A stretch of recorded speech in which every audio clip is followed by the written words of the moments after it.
checking the forecast, things looking crazy. A storm on the horizon, the pressure is low. Gotta get moving, put on a show.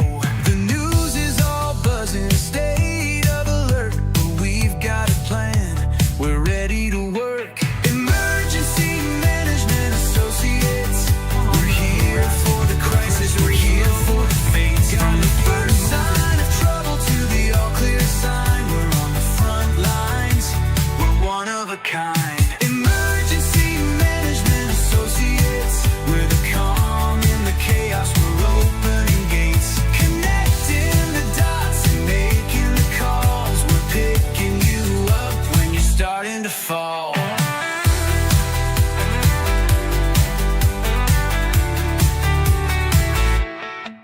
See a little fire or a rising flood, we're a well-oiled machine, we're running in the mud. From the city hall meetings to the rescue teams, turning worst case scenarios into hopeful dreams. We're training the people, we're stocking the gear, we're the team you can count on when trouble is near. Emergency Management Associates, we're here for the crisis, we're here for the fates. From the first sign of trouble to the all clear sign, we're on the front lines, we're one of a kind. Emergency Management Associates, we're the calm in the chaos, we're opening gates, connecting the dots and making the calls. We're picking you up when you're starting to fall. It's more than a job, it's a calling, you see. Prepared for the present and what's yet to be. Every second counts, we're ready to react for our communities. We're making an impact.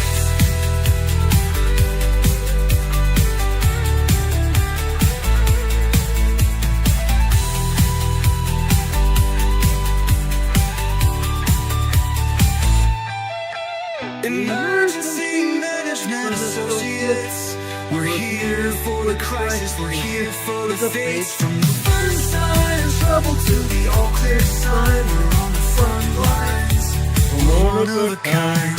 Emergency Management Associates, we're the calm in the chaos, we're opening gates, connecting the dots and making the calls. We're picking you up when you're starting to fall. Yes, we're picking you up, we're ready to go.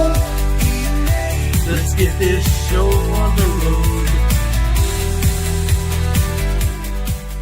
I think we should get this show on the road. What do you think, guys? It's Friday afternoon, September 20th, 2025. Ready to go, guys. Let's do this thing right now. This is Ron Tyler with the Emergency Management Associates.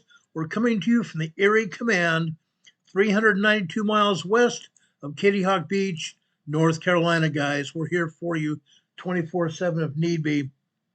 We're on the air between 4 and 5 o'clock, Monday through Friday, and anytime, 7 days a week, 24/7, if things go to heck in the handbasket. As things start going crazy, we'll be here on the air to tell you about it as soon as the information becomes available. That we do every day. We've done that during the week. We've done that on weekends as well.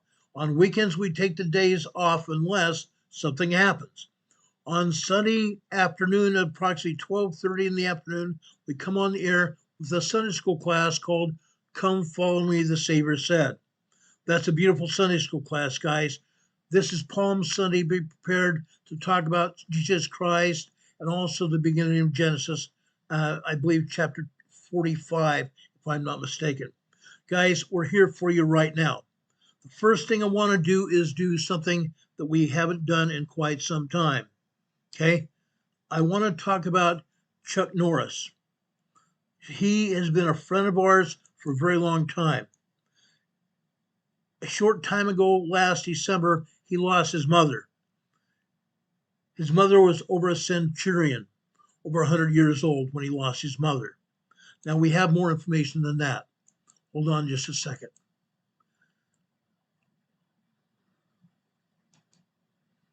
Just a second. I thought I had this ready to go. Guess I didn't. That's unusual for me.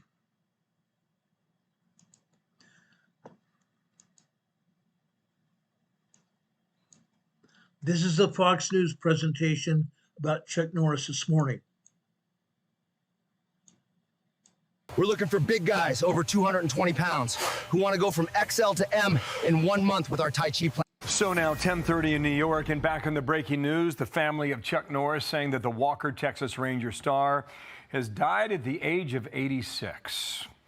Carly Shimkus joins us now here in New York for more on the life of an American legend. Man, oh man, American legend. Let's repeat that one. And we woke up to news yesterday that Chuck Norris was hospitalized in Hawaii. TMZ reported this happened on the island of Kauai over a medical emergency. We don't know the details of what that was just yet, but we do have indication that this happened all of a sudden because a friend of his said that they were talking on the phone. He was in good spirits. He was cracking jokes, and he just celebrated a birthday earlier this month. And I was looking at his social media, and he noted his birthday by sparring with his trainer. Of course. I mean, as one does when you're Chuck Norris. And his caption was, "I don't age, I level up," kind of leaning into that internet meme about himself. What did the family have to say? All sad today.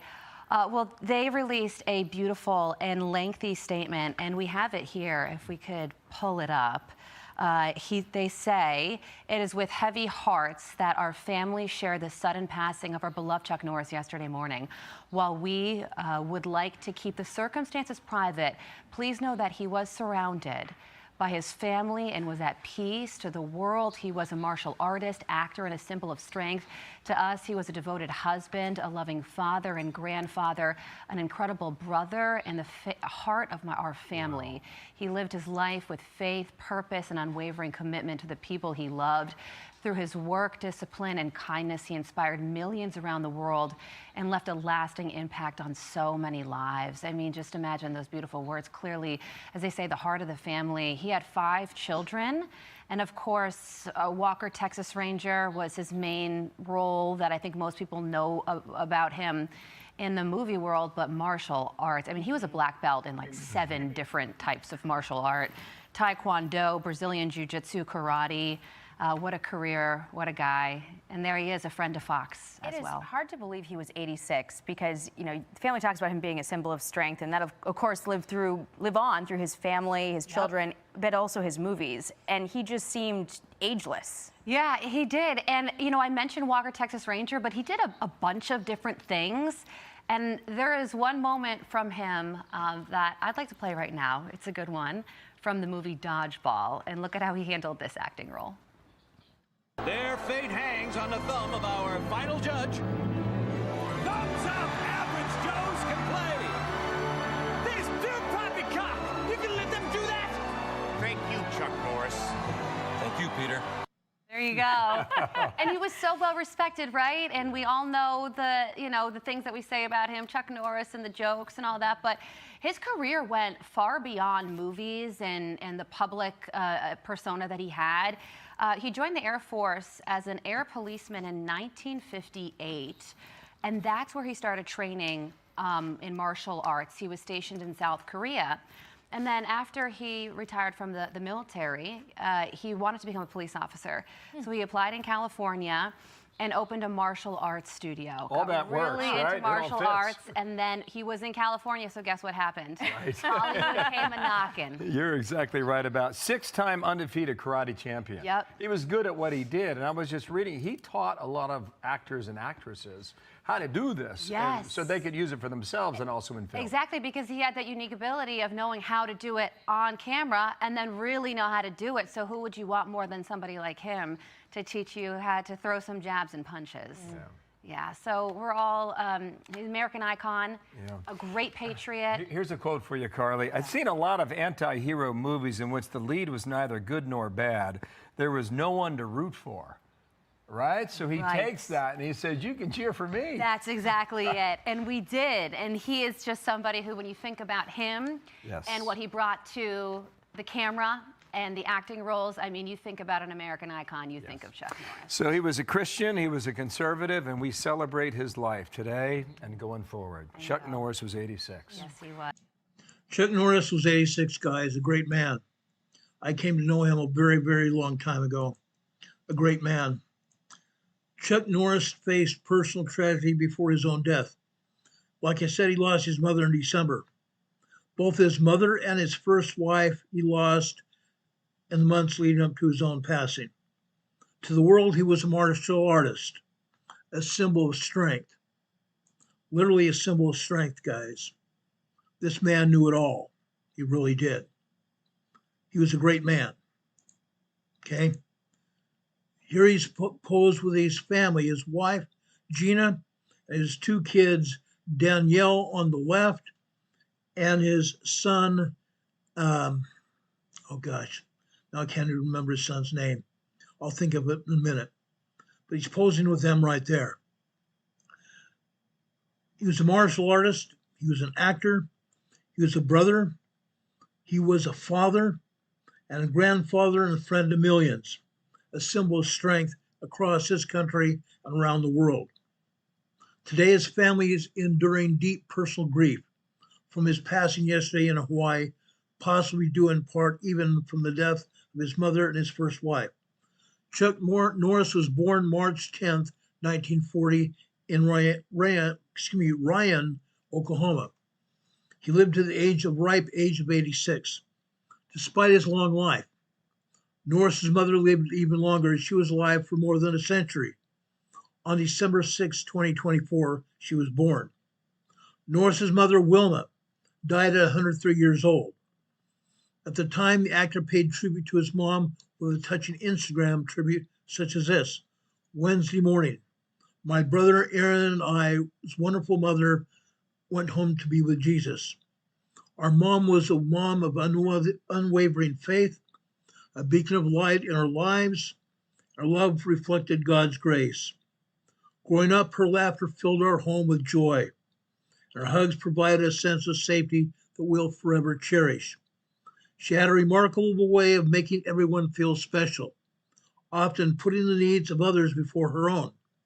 From my earliest memories, she taught me the importance of kindness and compassion. I am so thankful for the countless lessons she shared, the blessings and prayers she lifted up for us, and the way she embodied the love of Christ every day. We love you, Mom, until we meet again. About a year after his mother's death on December 21st, 2025, Chuck Norris's first wife, Diana Holchek, died at age 84. She passed away in her Texas home after a lengthy battle against dementia. She and Chuck had been high school sweethearts. They had two children together, Mike and Eric Norris. They separated in 1988 and divorced the following year. After Holchek's passing, Mike Norris spoke of his mother, quote, "We are very thankful she is no longer suffering. She was the best, the greatest mom. We are so lucky to have her." Chuck Norris and Gina O'Kelly got married on November 28, 1998. The couple shared two children. Dakota was his son, that's pictured there, and Danilee, his daughter. The actor and martial artist first met O'Kelly in 1997 when he was on a dinner date with someone else, but after she played a small part in his show Walker, Texas Ranger, the next day he asked her out for a date. Norris met O'Kelly in Dallas in 1997 while he was on that dinner date. Norris wrote about meeting his wife in 2004 in a book called Against All Odds. Gina came on the set the next day and played a small part in the show. I invited her to dinner that night. I wanted to get to know Gina better, so I asked her in return to return to Dallas as soon as possible.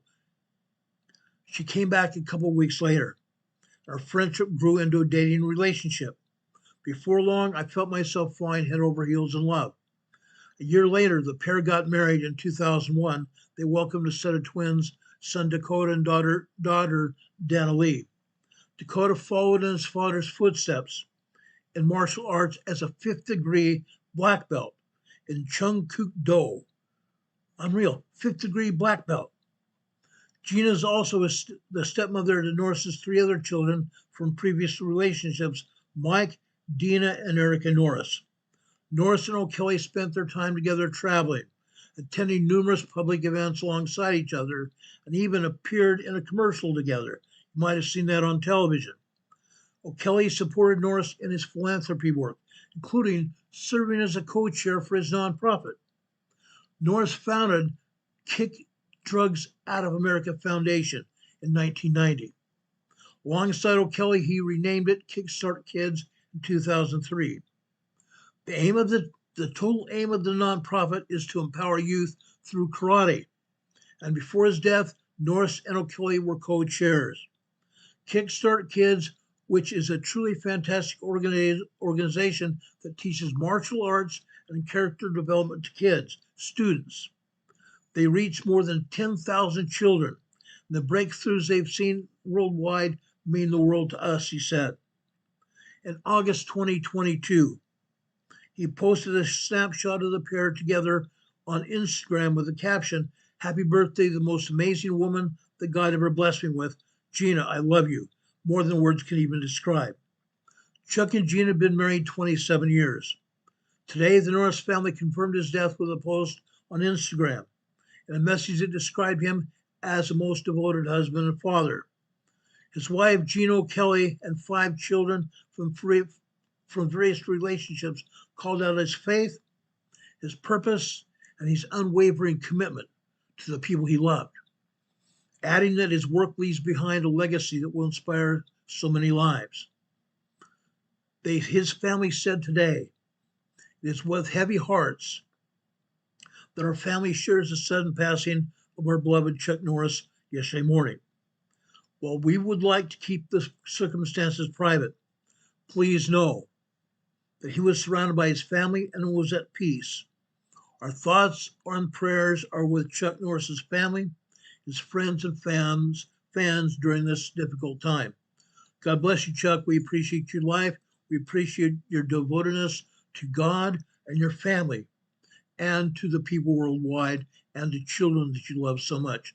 May God bless you and keep you." Chuck Norris has died at age 80, 83? Let me look again here.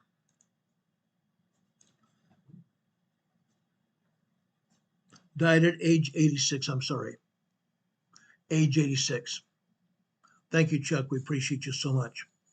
Now, before we end this part of the program, I want to first talk about what happened in Iran during the last 24 hours. Okay? A lot of things have happened. A lot of things may be of importance to each one of us. That's why we're talking about it. Okay? America is in the process of implementing a geoglobal strategy to displace Iran from the Gulf Basin and permanently eliminate its influence over the Strait of Hormuz. Hours ago, the American aircraft carrier carried out first strikes on the port of Lengeh, Lengeh, Lengeh, which belongs to the city of Bandar Abbas in Iran. The strategic importance of the port of Lengeh lies in securing 3 disputed islands, Abu Musa, Greater Tumbi, and Lesser Tumbi, and bombing it has severed the vital supply of artery for the Iranian forces stationed on the port. They severed the vital supply line to the Iranian National Guard, the Revolutionary Guard. The port of Lengeh served as a command nerve center for the naval forces of the Revolutionary Guard, the NEDSA, and it is the headquarters, the 5th region of the Revolutionary Guard units in the Gulf. Before the outbreak of war, the port was one of Iran's most important ports for exporting non-oil goods such as foodstuffs, construction materials, and automobiles, but is now being used to launch drones toward the Gulf states. The destruction of Bandar Lengeh represents a weakening of Iran's military grip in the Central Gulf and a blow to its alternative trade routes.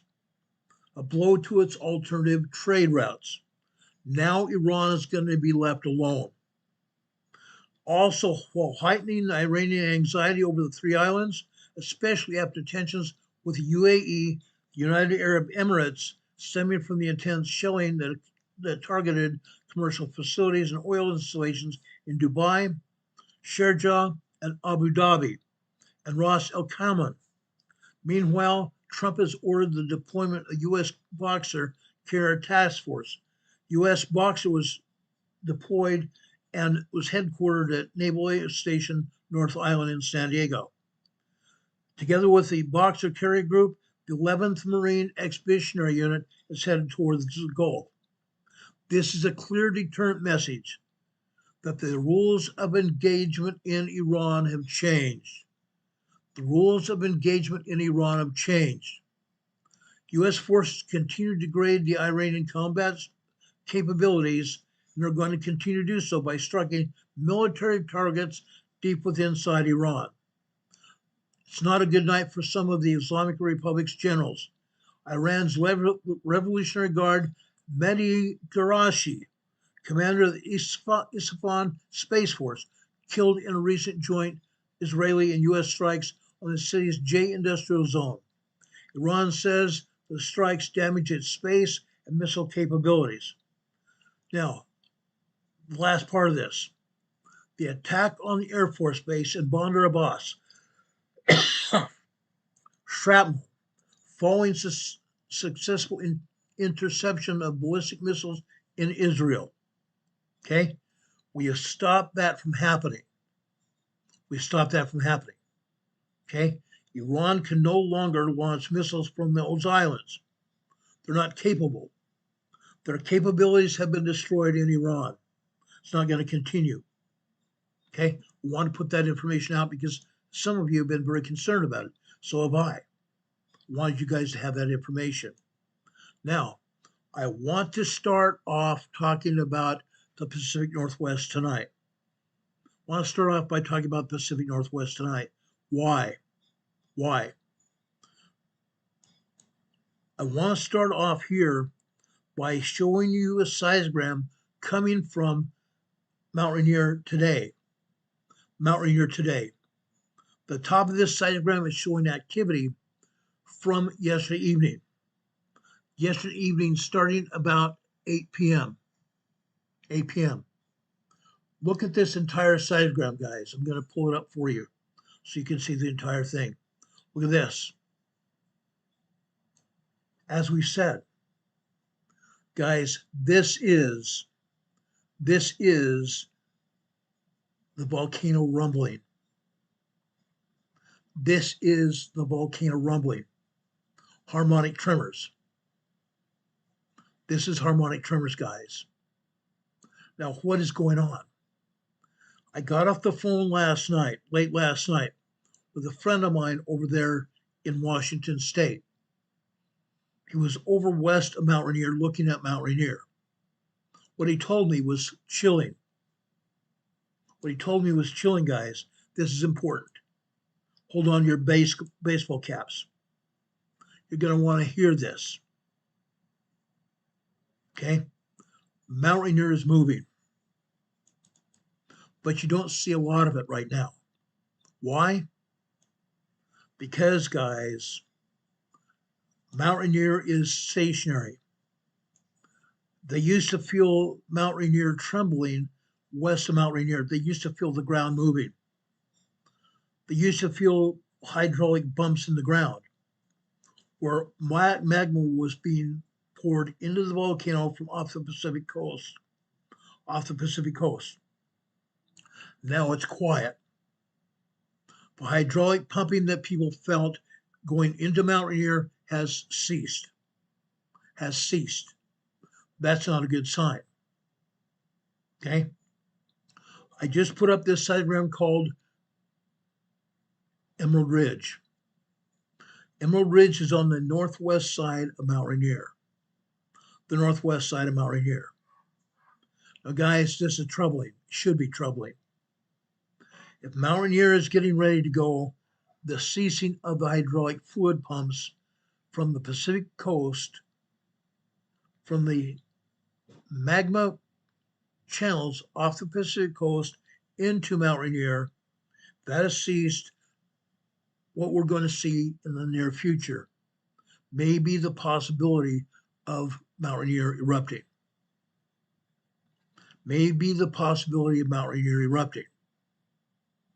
Now, I want to preface this.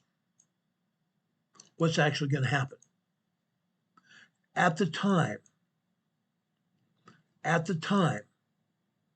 of the Cascadia earthquake. At the time of the Cascadia earthquake, a mariner was off the coast of Washington. At the time, he saw what he thought was either Mount Rainier or a glacier peak erupting. Okay, think about that a minute. He saw one or both of those volcanoes erupting. Now, what does that mean to all of us? That means what we may be seeing right now is just part of the question, part of the movie that's going to be happening at Washington State. Okay? We all know what's going to be going on, guys. We all know it. We've seen it. We've seen it. Mount Rainier has been steaming. Mount Rainier also had an ash eruption just recently. Scientists have seen ash at the top of Mount Rainier. Okay? It's already erupted ash. That means Mount Rainier may be coming to the time that may be going to erupt. I'm not wanting to scare anybody about this. That's not my reasoning for talking about this. Please understand that. But what I am talking about should be very concerning to anybody in that area. And if you have friends or neighbors or even family in that area, you should also be concerned. We're going to be talking about that tonight. I want you to be very much aware of what's happening there. I want you to be very much aware of what's going on there. Now, I'm not going to be talking about a lot of earthquakes today on this program.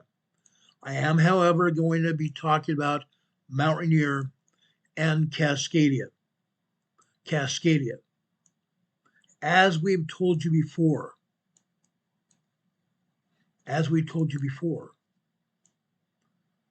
Cascadia is going to happen. Cascadia is going to happen, guys. Now, when is it going to happen? We don't know. As we talked about yesterday, we're over 334 years past due. Okay? The Cascadia megathrust earthquake is going to happen around the Cascadia subductor zone, which is that same red line that runs just off the coast of British Columbia, Canada, from Haida Gwaii to the north, all the way down into Northern California to the south. Way down here in Northern California to the south. You see two earthquakes here today. Two earthquakes are here today. This earthquake right here is on the San Andreas Fault at the Triple Junction. This is a 3.0 small earthquake, 30 miles west of Petrolia, California. This other earthquake right here is on what they call the Gorda Escarpment, which also is an earthquake fault that runs away from the coast of California out in the middle of the Pacific Ocean here. Out in the middle of the Pacific Ocean.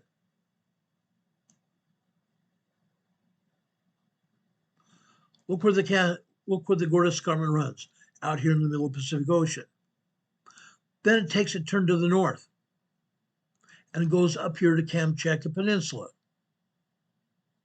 The Gorda Escarpment, guys. The Gorda Escarpment. But the Triple Junction is also the location where the Cascadia subductor zone meets with the San Andreas Fault and the Gorda Escarpment. The Cascadia subduction zone up here, just off the coast of Seattle and Tacoma, Washington, is where we're going to see the Cascadia earthquake. The Cascadia earthquake. The 9.0, 10.0 earthquake that we see happening here. Okay, we talked about it, the frequency of it last night. This is where it's going to originate from, as we spoke last night as well. Within 20 to 30 minutes after the earthquake hits, we're also going to see water rushing away from the shoreline almost immediately. Then, when the water goes out to sea, where the C4 dropped in the ocean, the C4 dropped, causing an earthquake. When that happens, The ocean water is going to run away from the shoreline to fill that void where the seafloor dropped. When that happens, when the water rushes out there, it's going to come back with even more fury. It's going to come back with anywhere from a 100-foot to 150-foot wave, a tsunami wave. Within 20 to 30 minutes after the earthquake hits, that tsunami wave is going to hit shore. What the earthquake didn't take down, the responding tsunami will inundate the landscape. With the 9.0, 10.0 earthquake hit and took down, whatever didn't go down, the tsunami will end it. The tsunami will take it all down. We talked about the damage last night. We talked about all kinds of damage last night. We're going to talk about more of it tonight. Like I said, I'm not trying to scare anybody, but I want everybody to be aware of what's going on. I'm not going to hold anything back. I want to give you the entire presentation so you understand what's going to happen. I have not given this presentation in several years, but I want to tell you this right now. The coming Cascadia megathrust earthquake, you're going to have specific risks that you're going to be facing. You're going to have to choose routes to safer areas. You're going to have to choose routes to safer areas. And right now, while the earthquake is getting ready to hit, you actually need to start doing something about it today. You need to start making some decisions today on what you're going to do. Okay? There are absolutely no safe routes or safe zones following the upcoming Cascadia megathrust earthquake. There are only safer routes and safer zones. Some associated risks can be avoided entirely. Others, those risks could be reduced, possibly. My intent today is to inform you of the associated risk so that you may act to reduce your risk exposure following the upcoming Cascadia megathrust earthquake. This is going to be according to your best decisions, according to your own best decisions. I cannot make decisions for you. I'm not going to tell you to leave, and I'm not going to tell you to stay. Now, there are very few people currently that recognize that the reactivation of volcanoes and volcanic fields has been occurring for many years now. For many years. We told you about that magma pumping, hydraulic pumping that people felt just west of Mount Rainier, all the way from the coastline. It's been going on. But now, according to Captain Ned last night, who's out there right now today, he felt it stop. He feels very little of anything going on now. But even up to a month ago, it's still going on. Now, what's happened before? We talked to you about the tree kill that happened after the earthquake hit. The tree kill evidence says this has been ongoing since 2005. This failure to recognize reactivation of the volcanic forces also includes lesser known smaller volcanoes and volcanic fields all the way from Mexico to mid-British Columbia. This will be as much a massive volcanic event as it is an earthquake event and a tsunami event. Now, a few weeks ago, we talked about the Cascadia development. We talked to you about what was happening with the earthquake. We discussed it at length. Today, again, I want to talk about the risks and choosing routes to safer areas to escape the earthquake and the subsequent disaster. Now, tsunamis, we talked about it a little bit last night. Tsunamis How high is high enough? Quite frankly, there are too many variables to know for certain how high the tsunami is going to be. Higher might be better. Who knows? Our absolute estimation is about 600 feet. Higher is better. The higher you get, the better off you're going to be.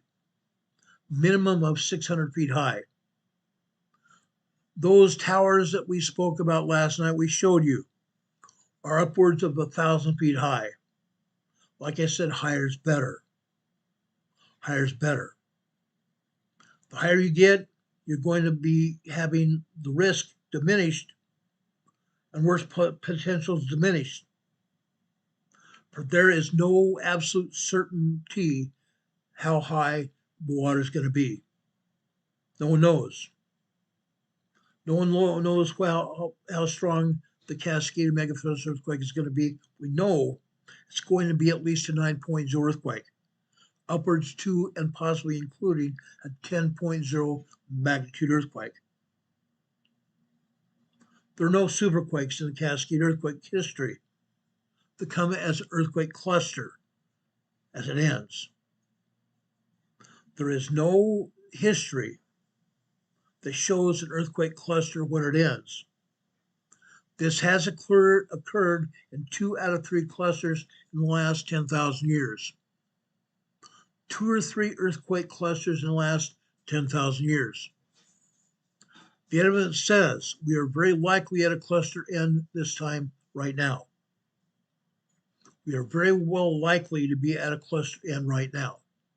As I said, the hydraulic pumping action of the magma chambers running off the Pacific coast over to Mount Rainier have literally stopped. Understand that. So we may very well be at an end of earthquake clusters. What are the volcanic risks? What are the volcanic risks? Volcanic ash. Volcano ash contains altered silicates and other minerals in various sizes. Toxins may also be included in the ash, such as sulfur, strong acids, and fluoride. What happens?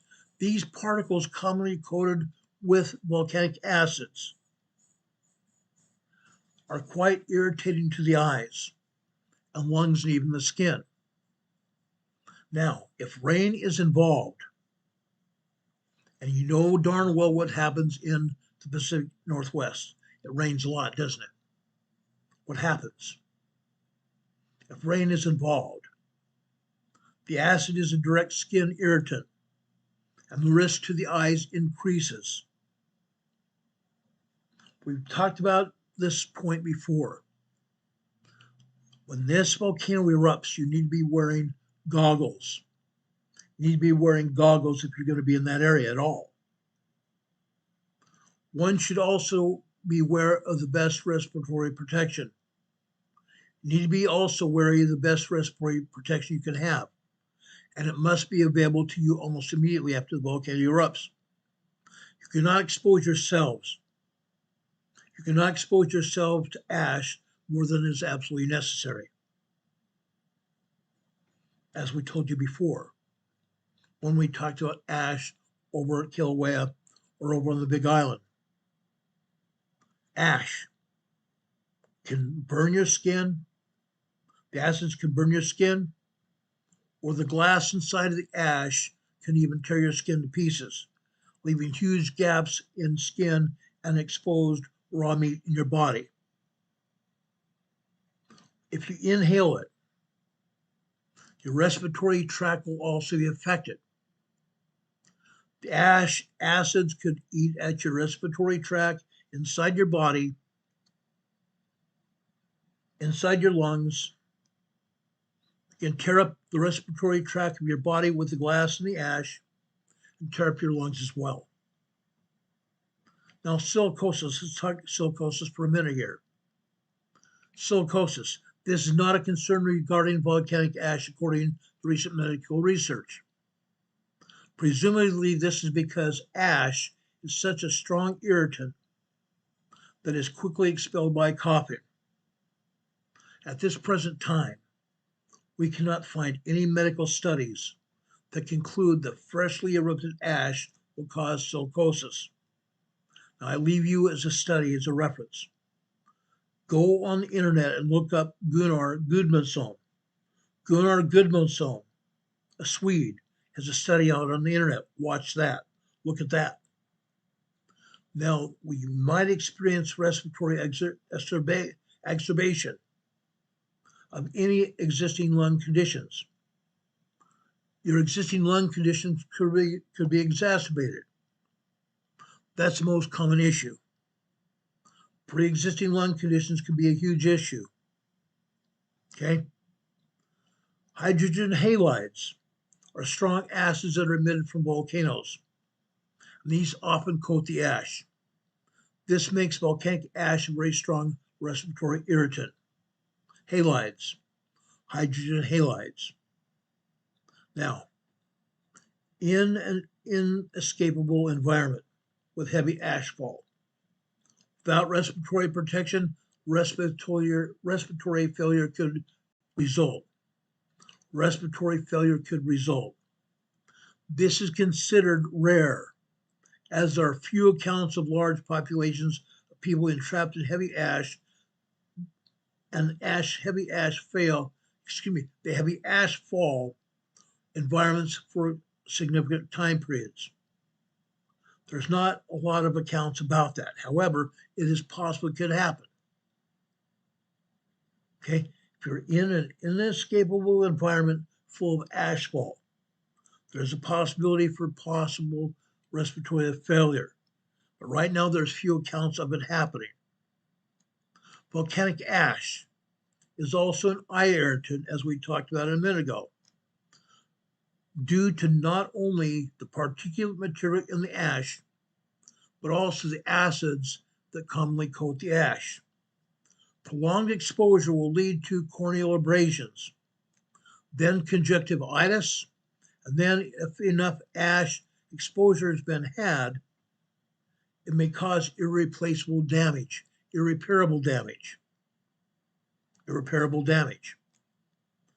Contact lenses should not be worn while being exposed to ash. Contact lenses should not be worn while being exposed to ash. If the ash is trapped between the lens and the cornea, your eye will be almost irreparably damaged. Now, let's talk about ash weight. When we talked about the ash fall from the volcano over in the Canary Islands, remember that? We talked about ash fall. We talked about ash weight on roofs, ash weight on buildings, okay? The ash is pulverized rock. As the ash is evacuated from the volcano during an eruption, it is pulverized rock from the magma. Okay, the pulverized ash is heavy. 1 square yard, 4 inches thick, weighs between 100 and 200 pounds. Between, say, 120 and 200 pounds. 1 square yard, 4 inches thick, weighted with rain. If it doubles with rain, if it's wet, the roofs can collapse. We've seen that in the Canary Islands. Cumbre Aveyah volcano on La Palma Island erupted. It rained, and some of the roofs collapsed because of the weight. Again, 1 square yard, 4 inches thick, weighs between 120 to 200 pounds, and double that if it's wet. Okay, wet ash. Wet ash is also electrically conductive. How about that? It can short-circuit transformers. Power loss is common after volcanic eruption. We talk about ash clouds as well. Ash clouds disrupt airwave communications, mainly due to associated electrical discharge. associated electrical discharge. You've seen during eruptions, you've seen the lightning going on? Yeah, electrical discharge. Ash falls also clog air filter systems. Ash falls also clog air filter systems in homes, businesses, and in cars. It stops all machinery that is closely functioning anywhere near the ash. Stops all refinery or machinery. It stops all machinery and all other engines and such that's anywhere near the ash. The ash goes into the filter system, gets into the machinery, guess what? Stops it. Ash is basically tiny rock. Extensive ash. Volcanism from multiple stratovolcanoes would produce extensive ash. As I said before, the mariner that was off the coast during the Cascadia earthquake back in 1700, he said that Glacier Peak and or Mount Rainier was erupting at the time. Extensive ash from multiple stratovolcanoes erupting would produce extensive ash. There are many destructive effects from extensive ash falls. Number one, water contamination. In 1912, ash from Katmai volcano in Alaska covered all the surface freshwater sources with ash. Acidity of the ash can make the water unfit for consumption even if it is filtered. Even if it's filtered. pH adjustments to the water would also be required. But fluoride is also volcanic ash byproduct. Fluoride, where we heard that before. Fluoride is a contaminant. It causes all kinds of cancers and other things in the body. Fluoride is a volcanic ash byproduct. It is toxic in sufficient quantities. Contaminated water is a very real concern regarding extensive ash output. This can last for years. Years. Ash is also toxic to plants. Actually, ash is toxic to plants for years. Increased soil acidity, fluoride poisoning, leaf coverage blocking photosynthesis, and plant respiration are just some of the causes. Extensive ash can create biological wastelands for many years. Many years. How about our wildlife? How about even our farm animals? Grazing risks. Ingestion of significant ash through grazing can result in high mortality of grazing animals such as cattle, sheep, goats, bunnies, rabbits, or other grazing animals. Okay, let's talk about eyes again, blindness. Described by Alaskan residents in older documentation, dogs were blinded by both acid rain and ash causes. Dogs were blinded. Wild animals are found blinded as well. Blindness can affect humans as well. Fish kills. Ash causes short-term fish kill. Delicate gold structures do not tolerate ash well. Ash also depletes algae, part of the food chain for fish. Shellfish are equally affected. Let's talk about volcanic gases. The common gases in volcanic emissions include carbon dioxide. Carbon dioxide may not sound very deadly, but it can be when associated with volcanic activity because it is heavier in there. It pushes lighter gases out of the depressions, such as gullies. Get between a mountain and a gully. If there's a volcano eruption going on, carbon dioxide is heavy and falls and pushes adequate air out of those lower depressions in our Earth. If you're there in a depression, guess what? That depression being there, you being there with it, and volcanic eruption causing carbon dioxide, that can be a deadly trap deadly unseen trap. Concentrations of 3% can cause headaches. 15% concentration of carbon dioxide can cause death. Now, we've also had talk about sulfur dioxide. Sulfur dioxide and carbon dioxide are emissions from magma. Sulfur dioxide in its forms as aerosols. Forms of sulfur dioxide aerosols, including sulfuric acid, are strong respiratory irritants, which also affect the eyes. VOG, volcanic ash and fog mix. We talked about that when we were talking about the fissures that erupted over on the Big Island. After Kilauea and Pu'uoa volcanoes drained out, the magma came over from the forest and out further east to the northeast over to Leilani Estates. It opened up fissures, opened up fountaining lava. The fountaining lava called ash fog mix. Fog. They have fog on the islands naturally because they're surrounded by water. Volcanic ash fog mix is called VOG. That should be considered along with the erupting ash. VOG. Water is steam. Strong acids called hydrochloric halides. Hydrochloric halides. 3 forms of strong acids. Fluorine and other hydrogen fluoride.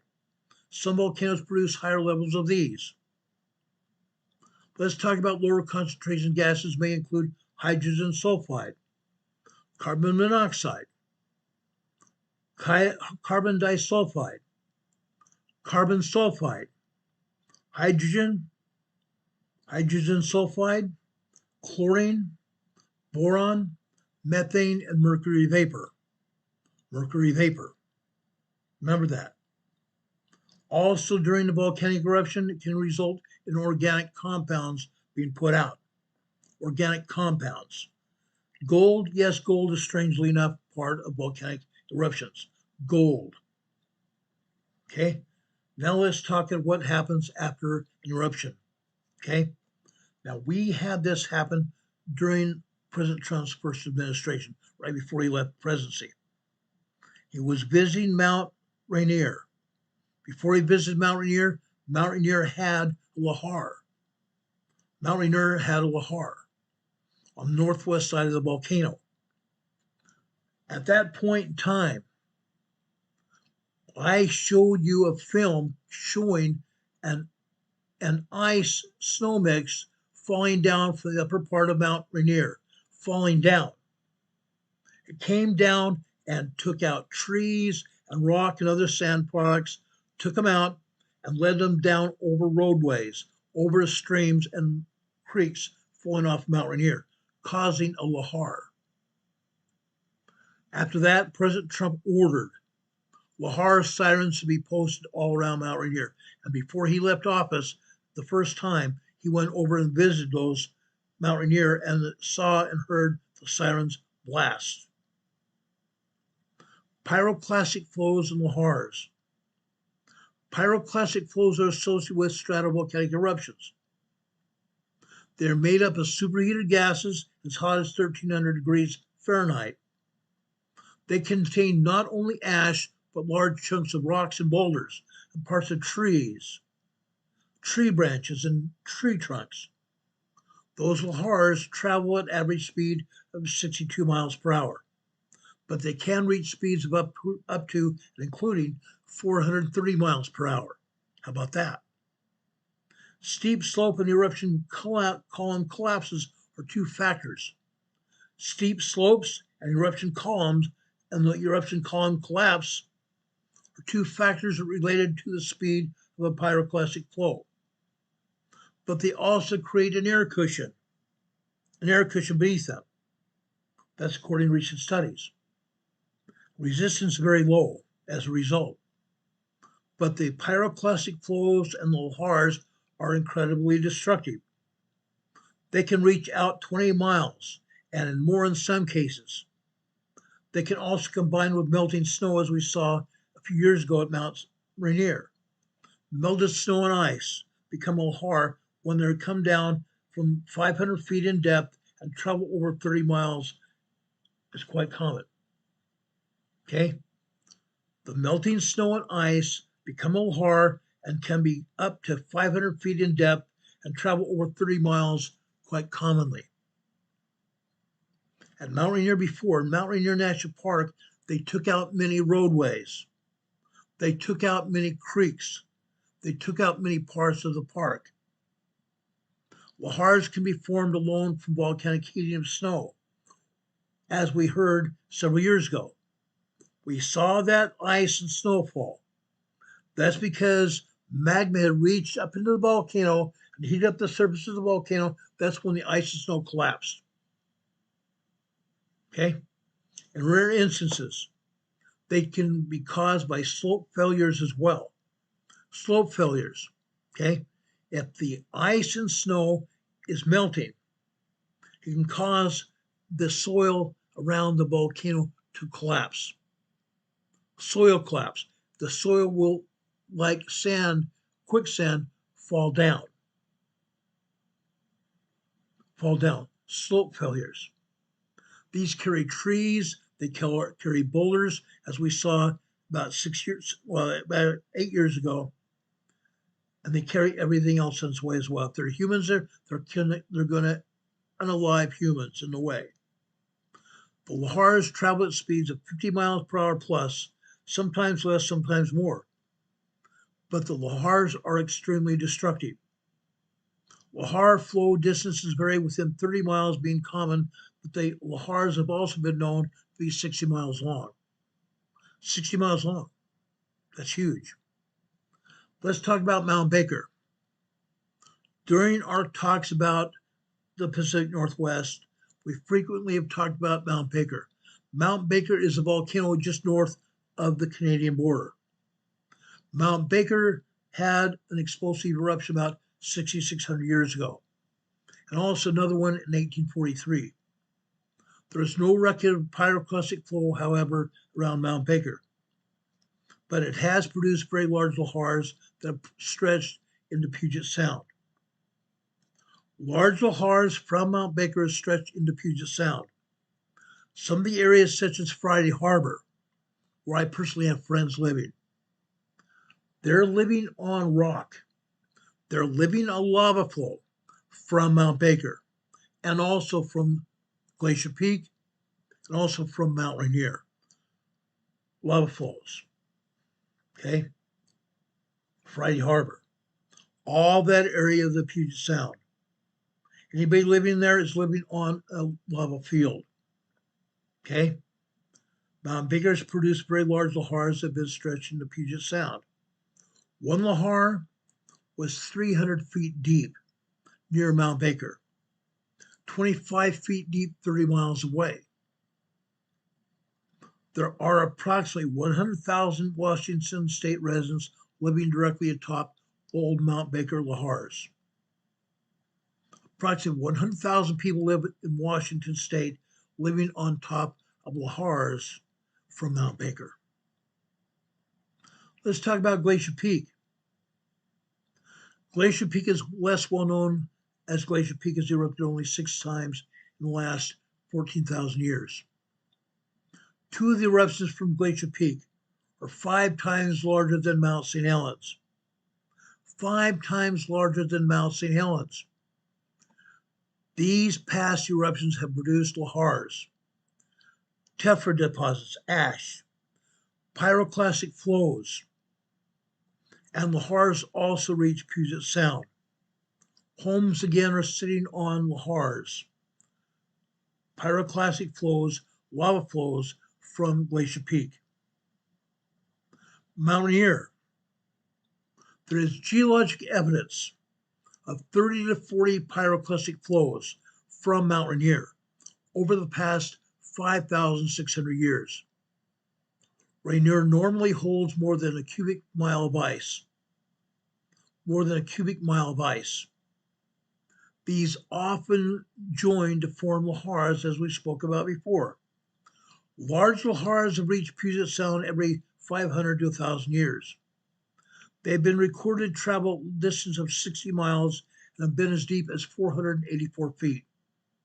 Incredible.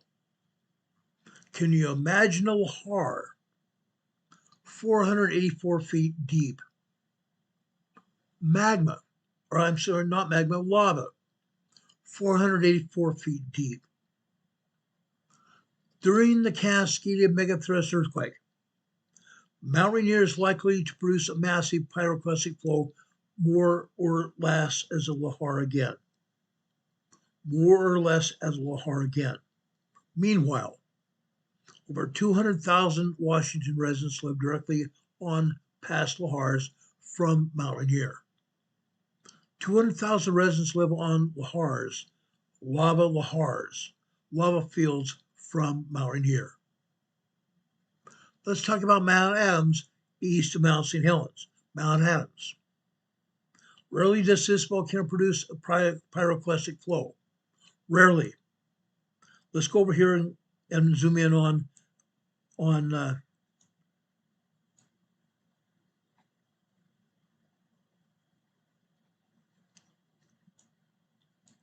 okay, right here. This is Mount St. Helens. This is Mount Adams right there. Mount Adams. Okay. Rarely does Mount Adams produce a pyroclastic flow. It does have more frequent history of producing lahars, but only up to 9 miles away from the volcano. Mount St. Helens. Let's look at Mount St. Helens here. Right there. Mount St. Helens. Mount St. Helens is well known to produce a pyroclastic flow, but it does so rarely. It does have a more frequent history of producing lahars, but only up to 9 miles distance. 9 miles distance. After it erupted in 1980, pyroclastic flows in lahars were both potentials, but lahars currently pose a lesser risk, as this volcano has less height and less snowmelt as a result. Almost 2,000 feet were cut off after the last eruption. The height of Mount St. Helens was reduced by the eruption 2,000 feet high. Now it has less snow and less ash than it had before. Now let's go down to Mount Hood. Mount Hood in Oregon, right there. Mount Hood in Oregon. Okay? Mount Hood. Mount Hood erupted 200 to 1,500 years ago. Erupting 200 to 1,500 years ago. Mount Hood is known to produce a pyroclastic flow from dome collapses that normally travel no more than 8 miles. These commonly mix with melted snow and ice to form lahars as well. 100,000 years ago, a lahar was produced by Mount Hood that was 400 feet thick. It stretched 27 miles to the north. This changed the course of the Columbia River, and small lahars are more common. Small lahars are more common at Mount Hood. Mount Jefferson to the south. Mount Jefferson has had episodes of activity for the last 300,000 years. Its history is one of very explosive eruptions. The last eruption at Mount Jefferson was 15,000 years ago. Cascade Mountain volcanoes. The Cascade volcanoes range from over in southern Canada all the way up down to including in northern California with Mount Lassen and Mount Shasta to the north of Mount Lassen. Cascade Mountain volcanoes have been known to reactivate following 14,000 years of inactivity. So Mount Jefferson remains a potential partner for a volcanic eruption. It is very difficult to study due to time since its last eruption. Its threat range is thought to be 10 miles from lahars and pyroclastic flows, probably no more than 10 miles away from Mount Jefferson. Now, we commonly talk about sister volcanoes as well. Let's talk about sister volcanoes. 3 volcanoes here. 3 volcanoes. Okay? North Sister, Middle Sister, and Broken Top. Norris Sister, Middle Sister, and Broken Top are all large adjoining volcanoes that form the Three Sisters group. We just got through talking about Mount Shasta. Mount Shasta down in Northern California is one of the most voluminous volcanoes in the Cascade Range. Huge. USGS publications say that Mount Shasta is capable of producing a pyroclastic flow 13 miles long and lahars in excess of 30 miles in length. Pyroclastic flows, magma lava flows, pyroclastic lava flows, 13 miles long, and lahars as in excess of 30 miles in length. That's huge. Shasta last erupted in 1876, as recorded by explorer La Perouse from offshore. It erupted every 250 years on average for the past 750 years. Shasta has erupted every 250 years on average for the past 750 years. And at least once during the last 800 years, over the previous 10,000 years. It erupted at least once per 800 years over the last 10,000 years. Get that. Now let's talk about Mount Lassen just to the south of Mount Shasta. Mount Lassen. Last erupted in 1915. There are reports and images from that eruption. Mount Lassen had a phreatic blast reaching 30,000 feet in height. 30,000-foot pyroclastic blast. This is one of the best indicators of potential of the Cascade volcanoes. Mount Lassen is one of the better indicators of the potential of the Cascade volcanoes. Mount Lassen had at that point not erupted for 27,000 years. This was preceded by 180 major steam venting episodes. 180 steam venting episodes. Okay? In the 6+ months prior to the eruption. The activity first produced a 7-mile long lahar. Then the main eruption produced a 3 square mile pyroclastic flow. And then a lahar that reached out 10 miles. Okay? Now this completes my list of volcanoes that present the highest threats of pyroclastic flows and lahars in the states of Washington, Oregon, and California. Let's talk about British Columbia, Canada. We have friends in British Columbia, Canada. BC, as it's known, also has reactivating volcanoes with threats of pyroclastic flows and lahars. But these have no seismic monitoring. Canada has no seismic monitoring of these volcanoes with reasonable proximity, so only reliance on satellite imagery of hotspots and plumes provide evidence of the eruption. These volcanoes' remoteness provides good measure of protection to the public from pyroclastic flows and lahars. Very few people live anywhere near the Canadian volcanoes in the Pacific North Coast.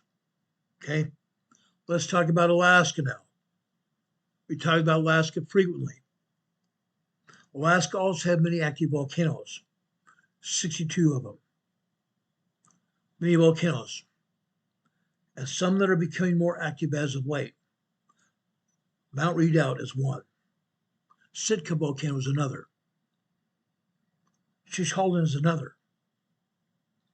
Fortunately for Alaska citizens, Alaska residents, the threat they face may be related to pyroclastic flows and lahars is low.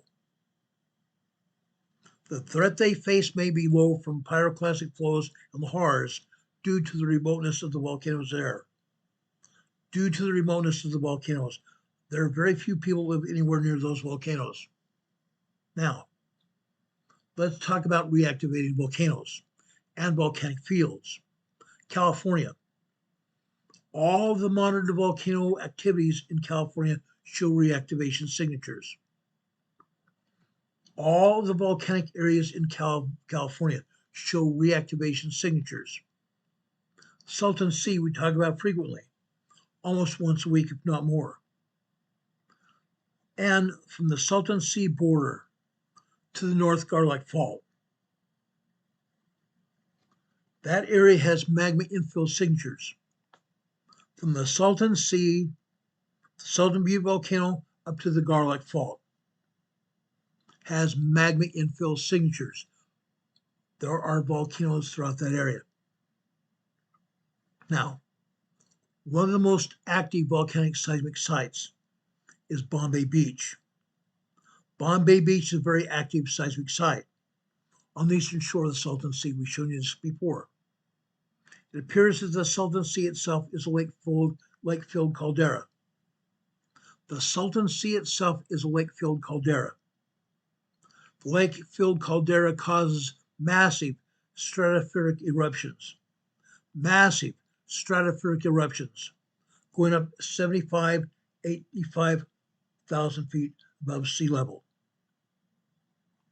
Now, frequently when we talk about earthquakes in Los Angeles, we talk about La Puente east of LA, okay, west of Riverside. Walnut La Puente area is a caldera. This is an 11-mile wide caldera that has infill signatures all the time. When we show you seismic signatures there, you notice anywhere from 10 to 15, 3.0, 3.5, 4.0 earthquakes happening every day. Every day. The Walnut Puente caldera, 11-mile wide caldera. Okay? Those infill signatures mirror those at Bombay Beach at the Salton Sea. Except the Walnut La Puente signatures are larger and more numerous. Larger, more numerous. Like I said, Bombay Beach has anywhere from 10 to 15 huge seismic signatures, ranging in size from 3.0 to 4.5 in magnitude. La Puente is a different story. 3.0, 4.5, 5.0 activity. We've shown that to you on this program. Walnut La Puente is a dangerous caldera. Based on this finding, I consider this unrecognized caldera to pose a threat of eruption associated with the possible eruption of Cascadia volcanoes. Also, when the Cascadia megathrust earthquake happens, as I said before, the San Andres Fault is going to be triggered to the south. The Cascadia subduction zone is going to trigger the San Andres Fault. When that happens, that fault runs down all through California over towards the east side of Los Angeles. When that happens, what's going to happen at Walnut La Puente? When the San Andres Fault pops, then there will be a possible eruption of the volcano at Walnut La Puente caldera. Okay? When that San Andres Fault pops, we may see an eruption at Walnut La Puente volcano. It's going to pose a threat of eruption. The Caldera Ridge Formation, as well as a bowl-shaped depression at the center of it, of the uprise area. There's a bowl-shaped depression in the center uprise area. Okay? That center uprise area is the point of the volcano. Now, when we talked about Ridgecrest before, Ridgecrest, remember that earthquake? Not that long ago, July 2019. Searles Valley is just east of Ridgecrest. Searles Valley also has a high potential of major subsidence, meaning the ground is going to fall. And when that happens, that area is also full of lava. To the north of Searles Valley, we have the Coals Volcanic Field. There's lava all over that area. There's also magma down beneath it. There's magma down beneath it. The ground is going to fall, major subsidence, and there's going to be a lot of extrusion come up. Talking about the Colesville Volcanic Field, north of Citrus Valley. The Colesville Volcanic Field has a high potential of major subsidence as well, and lava extrusion. Lava is flowing down beneath the Colesville Volcanic Field. That's why we have a geothermal energy field over there getting steam from the Colesville Volcanic Field. Major magma down beneath the surface. Areas north of Colesville Volcanic Field are full of hotspots and small earthquakes into Nevada. Major subsidence risk. Right now, even today, Nevada is experiencing a large amount of large amount of earthquakes. Large amount of earthquakes in Nevada. There's a reason. There's a reason, guys.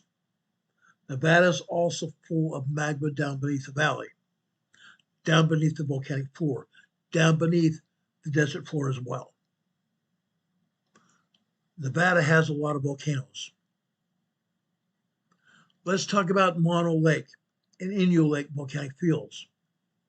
This is also an active area in Central California. Mono volcano has a lake. The island inside the Mono volcano is the summit of the volcano. Let's talk about Clear Lake as well. We talked about that a while back. The Clear Lake volcanic field. South of the volcanic field, we have the geothermal facility that takes gases,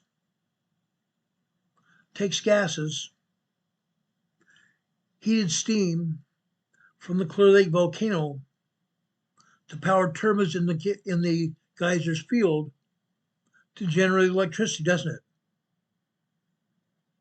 The Clear Lake volcanic field has quite a bit of activity on seismographs. We showed you that as well.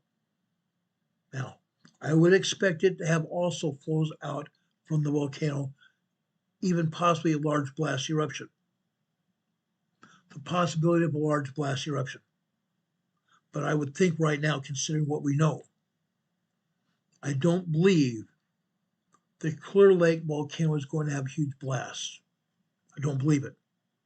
I think there's possibly going to be a lahar. I think there's going to be lava coming out of the volcano. Now let's go north of Sutter Buttes, California. Sutter Buttes. Sutter Buttes also has a potential to erupt in a small way. This is as consistent with local lava flow indicators. Local lava flow indicators. Seismograms. Mount Lassen. Mount Lassen has had recent earthquakes. The associated seismology sites are poor.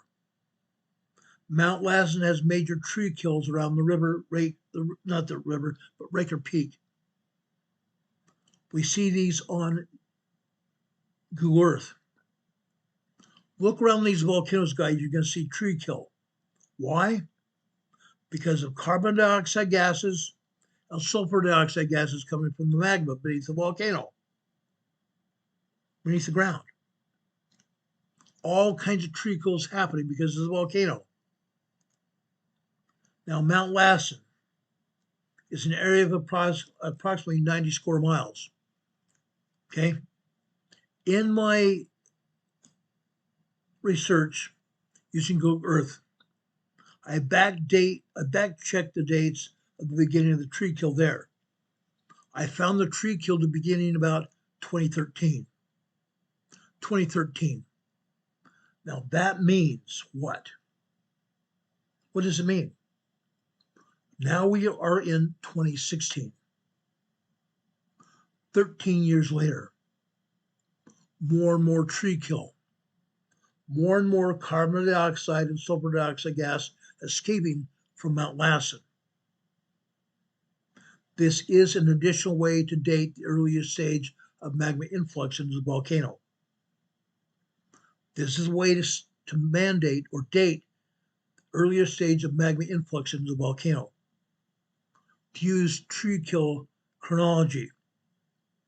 Magma infill causes uprise of gases that kills trees and root systems. This is established science. Let's go over to Central California to the east. We're talking about Mammoth Mountain now. Mammoth Mountain has reached stage magnitude 4 earthquakes. Magnitude 4.4 earthquakes have been felt on Mammoth Mountain. Mammoth Mountain also has infill capabilities and activity that's happening. They also have hot spots all around the ground at Mammoth Mountain.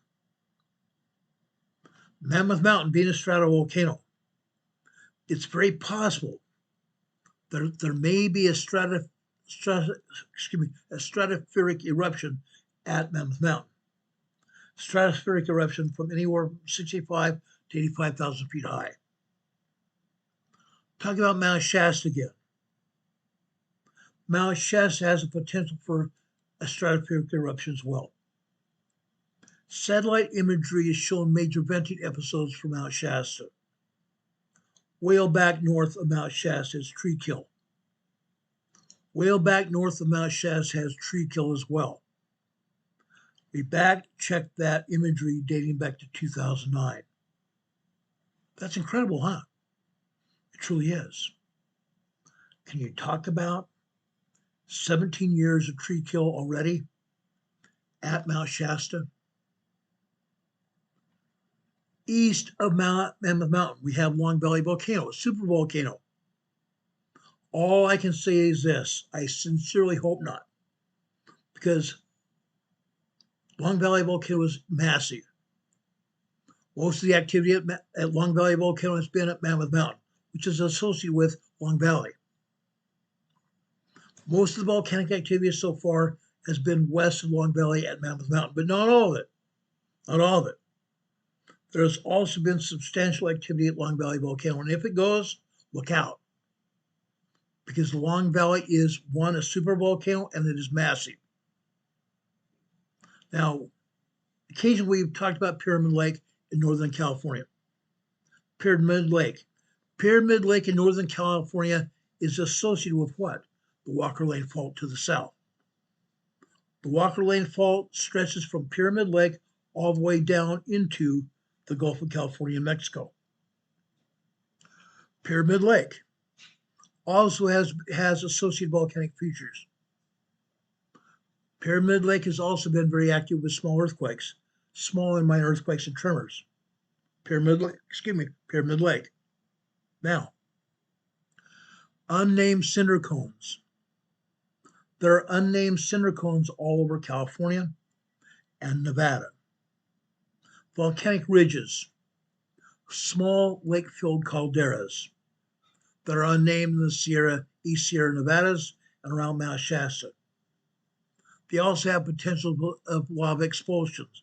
Lava explosions, what's that? Eruption, small eruptions. These unnamed cinder cones in California, Oregon, and Nevada, and Washington State as well. Unnamed cinder cones that are prevalent. Oregon, all the monitored volcanic areas in Oregon, snow volcanic reactivation signatures. All the volcanic areas in Oregon show volcanic reactivation signatures. Okay? Mount Hood, Sisters, Jefferson, Moon Volcano, Crater Lake. From Goose Nest across to Cedar Mountain in California and north into Oregon is remarkable due to lack of activity and tree kill areas as well. Cedar Mountain in California, north into Oregon, is remarkable due to lack of activity and tree kill areas. This is an anomaly that is relatively quiet on seismographs, but it has little to no tree kill at all. The first Oregon tree kills that I can find is trending north from Cedar Lake and Hoist Lake, and is very slight. Mount McLaughlin has no tree kills. Neither does Pelican Butte. The first large patch of tree kills occurs at longitude 122.17, 15 miles west of I-5, south to north. This is a distance of about 70 miles. That is well to the east. So from latitude 41.49 in California to latitude 42.47 in Oregon is an anomaly of volcanic quietness, currently inside the volcanic trend, the Cascade Range. The west thereof is also quiet on seismographs, and many areas have tsunami-safe elevations. Remember that. Remember what I'm talking about here. From latitude 41.43 to 42.3 to 42.47 in Oregon. It's an anomaly of volcanic quietness currently. This also is in the Cascade Mountain range of volcanoes.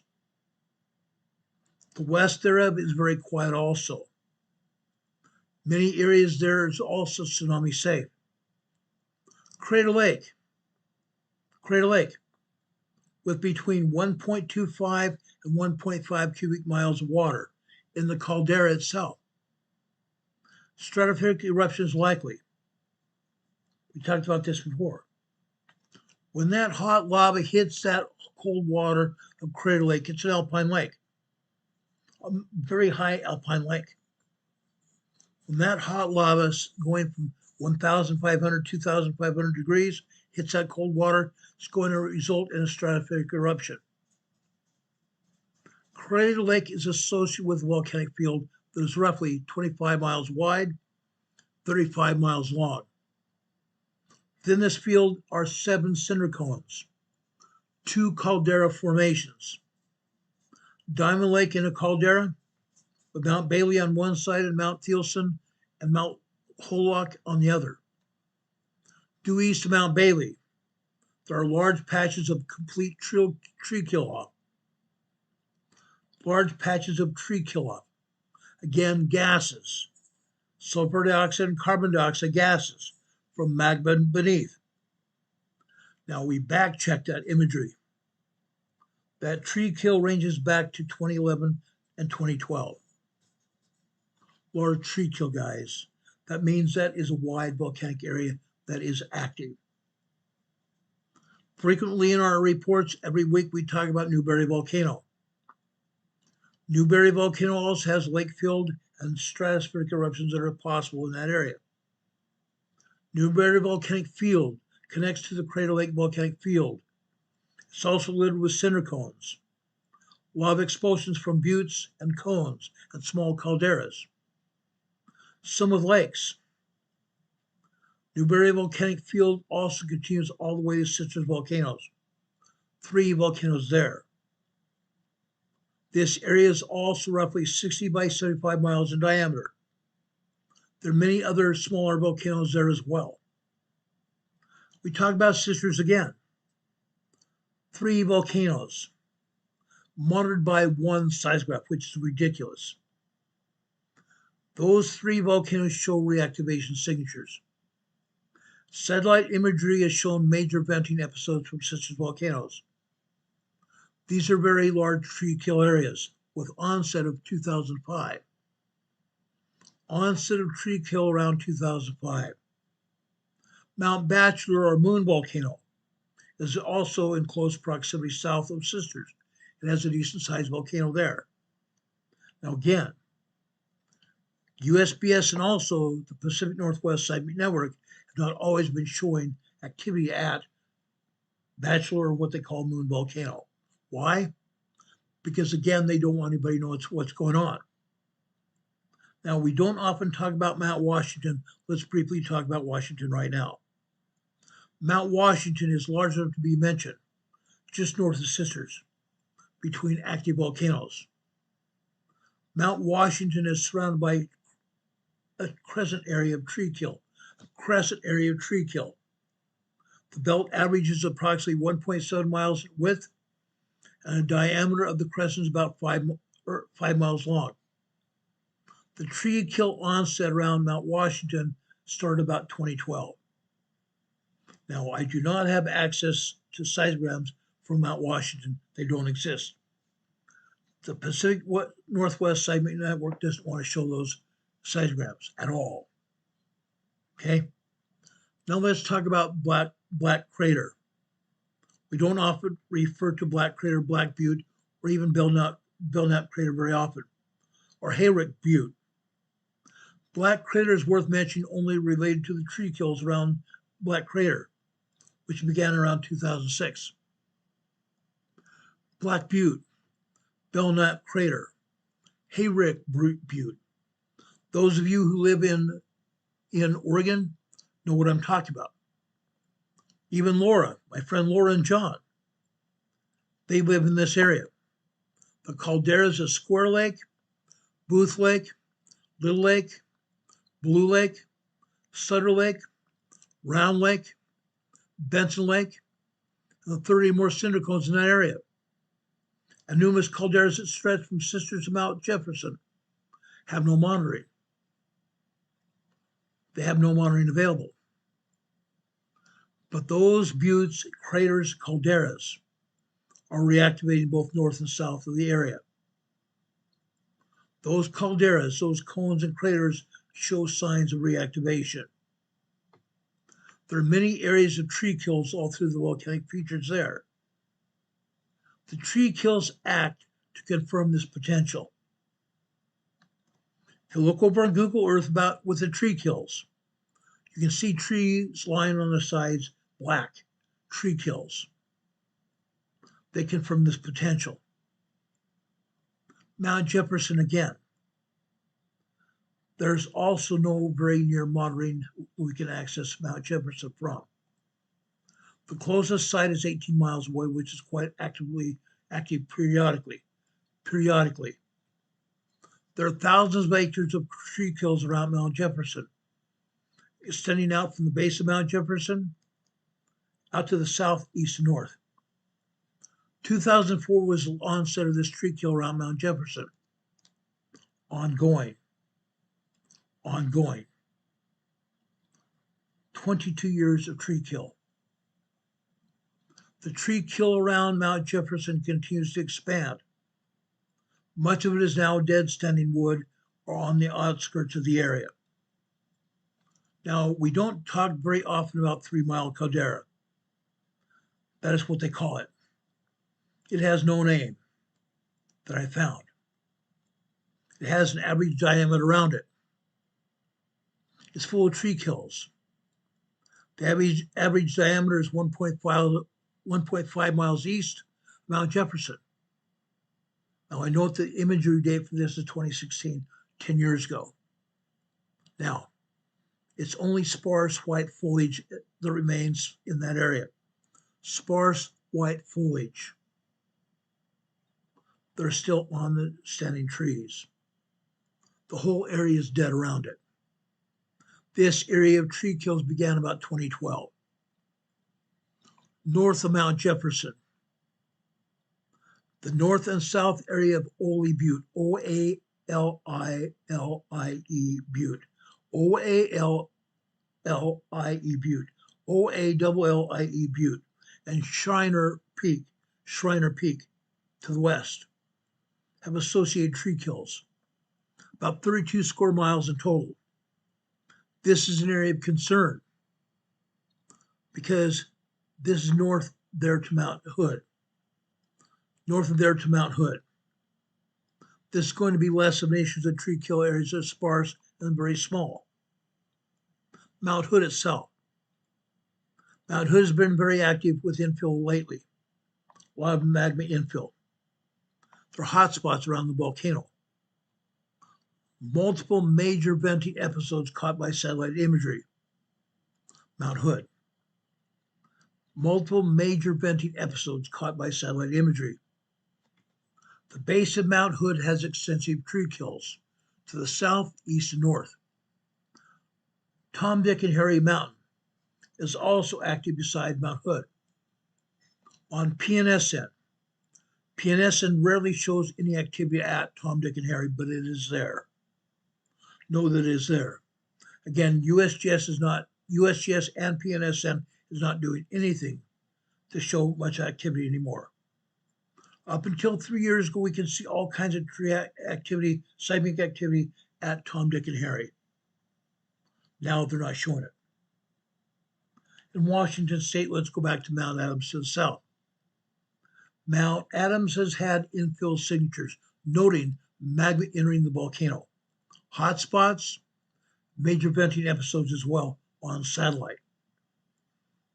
Mount Adams also has extensive tree kill around it, radiating around from the base. This is seen from 2015 imagery on Google Earth. It shows not only 5-year tree kill chronology, but also that nearly 50% of the surrounding forests are dead. 50% of the surrounding forest around Mount Adams is dead. Dead standing trees with full foliage. But the foliage is browned out. This moves the date of the beginning of magma rise at Mount Adams, killing trees to about 2010. 2010 drilling keys or killing trees at Mount Adams. Mount St. Helens. Mount St. Helens erupted in 1980 and again about 2003. Mount St. Helens is in rebuilding behavior right now. Mount St. Helens is a rebuilding volcano, is very active. It has a magma inflow feeding system. It begins offshore in the Pacific Ocean, runs under the Columbia River, based on seismograph signatures. This may account for its offset position and for why it could erupt independently. It is also known to be active with Mount Adams, with a magma feed to Mount Adams. Mount St. Helens, Mount Adams, and Mount Rainier all share high conductivity triangle, which as well normally relates to magma conductivity. Magma conductivity between Mount Rainier to the north, Mount St. Helens to the south, and Mount Adams to the southeast. Now, north of Mount St. Helens, between Mount St. Helens and Mount Rainier, is a place called Goat Rocks. We don't typically talk about Goat Rocks, but I'm going to do it here so you'll understand what it is. Goat Rocks is an older formation. Okay? This is in that high connectivity field between Mount Adams and Mount Rainier and Mount St. Helens. It is worth noting, it has had a magnitude range of magnitude 4 on the Richter scale. Goat Rocks has seen seismic signatures of anywhere from tremors to magnitude 4.0, 4.5 earthquakes. Goat Rock. Okay? It is also responsible for the largest known andesite lava flows on Earth. Volcano with largest known andesite lava flows on Earth. Also, according to the thermodynamics of magma intrusions, secondary deep magma chambers, the discoveries of late is actually likely to have a deep live magma chamber. Goat Rocks probably has a deep live magma chamber. Tree kills around Goat Rocks dates back to 2014. Back at Mount Rainier. Mount Rainier is a very active volcano. We've been talking about Mount Rainier for weeks now, weeks and months. Mount Rainier is an incredibly active volcano. It's had multiple episodes of major venting recently. It has, of course, had hot spots. It also has a tree kill area associated with it to the northeast. It's also suffered from lack of snow through much of this winter. Eyewitness reports. It has also suffered from lack of snow through much of this winter. Winter months and during freezing temperatures as well. Now, they tried to blame inactivity on the western side of Mount Rainier at Star. They tried to blame it by freezing temperatures and ice on the seismograph antenna. I call BS. Ice on that antenna would have to do nothing with the associated activity from the seismograph. Nothing. U.S. tried to blame it on it because they don't want anybody to know what's going on at Mount Rainier. Okay. Stevens Pass is closed due to heavy snowfall. So I'm not buying the official version of landslides causing the park to be closed. Landslides occur with the spring thaw, and spring comes late at high elevations. Washington State overall has many smaller volcanoes as well. Now, I would be remiss not to include those that have infill activity on seismograms. Haystack Mountain, Augsburger Mountain, Grass Mountain, Mount Mitchell, Grizzly Mountain, Sugarloaf Mountain, Nelson Butte, Garrison Hill, Mount Constitution just southwest of Mount Baker, and Pilchuck Mountain. There are more on Olympic Peninsula that I didn't even include. Small volcanic peaks on the Olympic Peninsula. Glacier Peak north of Mount Rainier. We've talked about Glacier Peak many times. But again, the agencies, both the Pacific Northwest Seismic Network and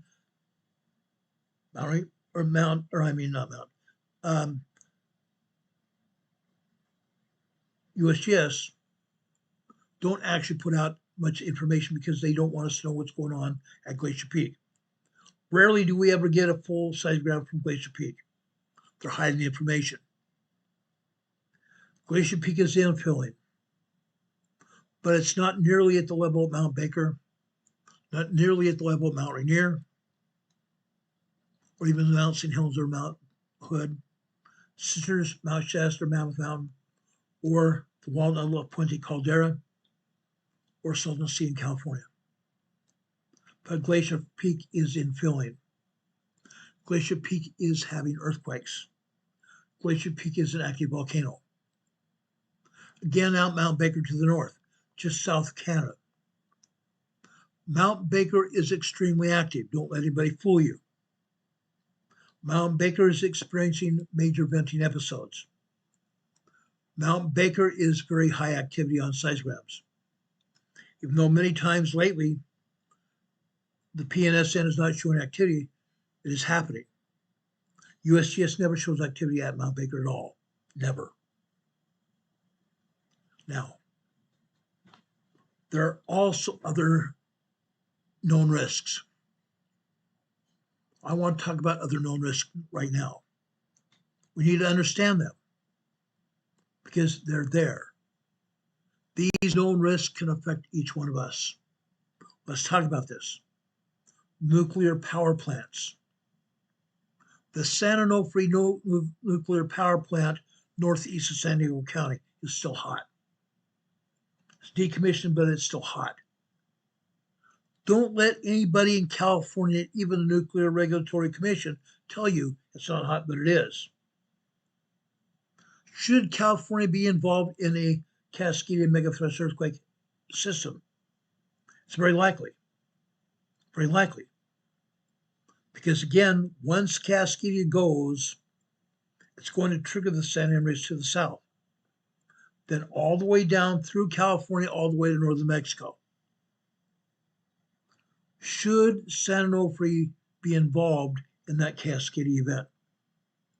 It would quite likely pose a threat, a risk. You should be very well aware of nuclear power plants and their locations. Keep those in mind when planning travel routes before or after the Cascadia event. Before or after the Cascadia event. Let's talk about dams, reservoirs. Every state we talked about so far today, every state has their dams across major minor rivers.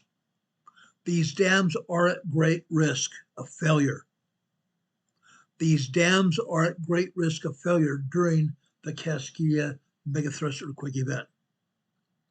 Learn about the dams in your area, the reservoirs in your area in relation to immediate threats, as well as dams along your route to a chosen safe area, as well as dams or reservoirs en route to your safe area. Be well aware of it. Okay? Just a couple more things here. Subsidence. Again, subsidence is the ground fall.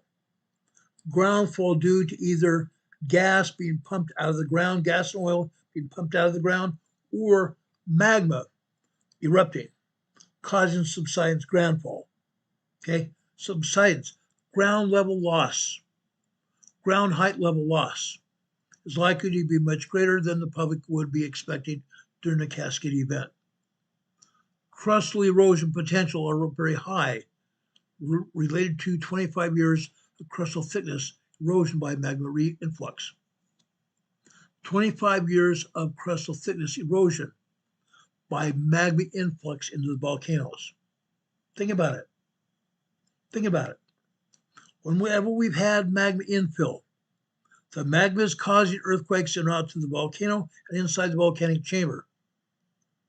When we have those magma infill episodes, when we have the magma causing earthquakes, fracturing the rock inside the magma chamber, inside the volcano, or en route to the volcano. That magma is also eroding earth above it and below it. Think about it. This evidence promotes potential risks that are found through hotspot satellite imagery. Hotspot satellite imagery, geoground imagery, seismic activity related to subsurface magma movement, tree kill evidence, crustal uplift. Crustal uplift preceded sister volcanic tree kills. Crustal uplift. Magma coming in towards the volcano causing earth to move, moving up. There has been mobile air sampling by helicopters and planes around the Cerros Valley area and around some of the other volcanoes. Air sampling showing high concentrations of carbon dioxide and sulfur dioxide in the areas from magma. The evidence says that uplift of this would be highest in California. The impact of all this is going to be higher in California, both east and west, except the northwest central area around eastern Washington and Oregon. States also show high risk of significant subsidence, high risk of subsidence. Ground falling. There is a low risk of significant ground subsidence in western Washington, western Oregon, and particularly southwestern Oregon. Less ground subsidence in those areas. Now, the last thing I want to talk about is preparing your safe escape routes. Preparing your escape routes, east and south. Let's talk about desert environments, except for northeastern Washington state. All the areas east of the Cascade Mountain Range, the Sierra Nevadas, the other central southern California mountain ranges are all deserts. This presents a great obstacle on its own. There are hundreds of miles of deserts that crisscross east of the Cascades in Oregon or Northern California. You should consider the following if you're considering going east or south. Consider this if you're thinking about traveling east or south to get away from either the volcanoes or the risk of the Cascadia earthquake. Again, the shaking is going to be felt across the entire continent, number one. Yes, you're getting away from most of the higher shaking from getting away from the coast. But consider this. Are the roads still intact? If you're going to be traveling during the earthquake, guess what? Again, you're going to see roads that are completely eroded. Roads that have obstructions because the earthquake opens them up. Do you have enough fuel in your gas tank to make it with your car or your vehicle? Do you have spare air filters for your vehicle? Are the volcanoes presently erupting? If so, how much ash is being produced? Are multiple volcanic beds expelling lava, as they've done recurrently over tens of thousands of years? Are multiple volcanic beds expelling lava? Is there enough ground flow or subsidence that the inland sea has returned to the east part of the mountains? The inland sea returned to the east part of the mountains.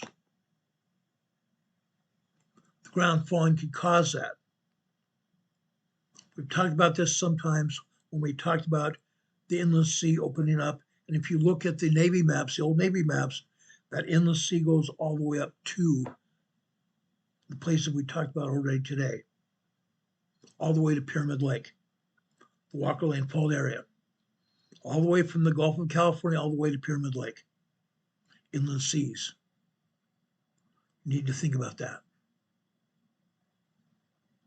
Think about that. The safest U.S. areas for people located in the Cascade Range and west are in Northwest California, south of Medford, Oregon.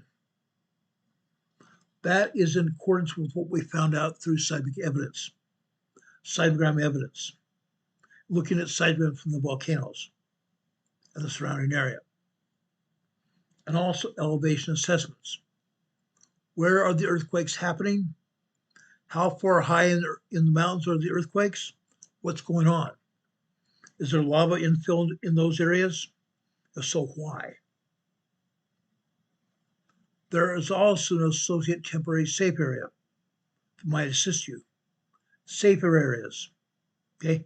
In the event of major eruptions, people located east of the Cascade should head north to the Idaho Panhandle and to the Canadian border.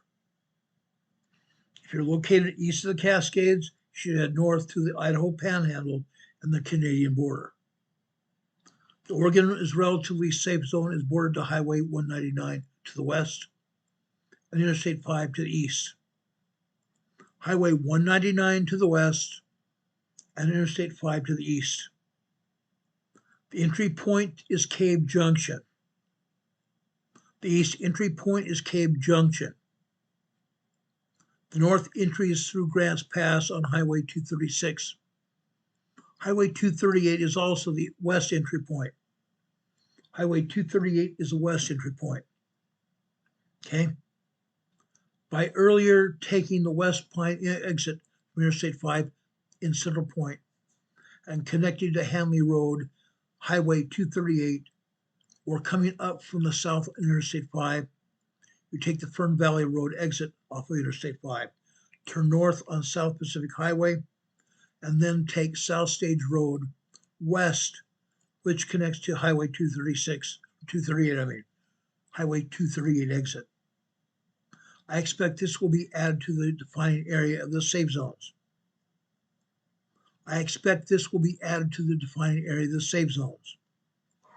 All of the routes into this zone are going to be highly advertised. All the routes into the zone I just talked about are going to be highly advertised for the Oregon Caves and road signage. They're highly advertised in Oregon as Oregon Caves Road for signage. You see signage, guys. In my opinion, this is only my opinion, the way to a safer area for most of California is along the western edge of the Sierra Mountains. I have studied most of the seismograms. I've studied most of the volcanic risk and included tsunami damage potential to give you this advice. It's just that advice. I cannot know ahead of the Cascadia event how much of the area is going to be affected with certainty. I don't know with certainty how much the area is going to be affected at all. We don't know. We can't tell. But you have to do your own work to determine that. You need to do your own work to determine this. Okay? That is why I spent many hours over the last 7 years to present this to you. Now, again, you need to do your own assessment for your own area. I've done similar work to define an area around me, around Utah, around Colorado, around North Carolina, South Carolina, and Virginia. I've done similar work to define areas that should be safe after the Cascadia event. How you prepare for this event is entirely your choice. But keep in mind that the pioneers back in the 1800s required a list of specific necessities to make a long journey and start over. They planned, they prepared. And guys, all of you, I suggest that it is in your best interest to follow the lessons that were planned and prepared by the pioneers. Follow the lessons that the pioneers have taught us, that even my ancestors have taught us. I've got a book in my bookcase right here, going through some of my pioneer ancestors. There is a bunch of evidence we have of what comes to face us. And most of the time, we're not going to be prepared for it. Heidi Petrie just gave us a $20 super chat, ladies and gentlemen. I so appreciate that so much. God bless you, Heidi. We love you very much. Thank you for that super chat. I'm giving you an EMA sticker on your super chat. I also want to give you a thumbs up as well. Thank you for that, Heidi. God bless you. But like I said, a lot of this information I'm giving you is all up to you to have. It's up to you to research yourself, to assess the areas yourself where you're at, where you want to go. Now, given that, I sincerely pray that you will see the truth, act in your own best interest, and in the best interests of your families. May God bless us all. May God bless us all.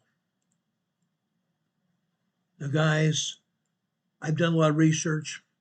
My former associate did a lot of research for this program. I hope and pray that you're going to use it. I hope and pray that you're going to use it. This information could affect you, could affect your family and your neighbors as well.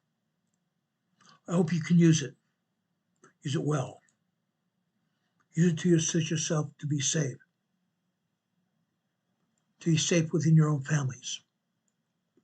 Prepare.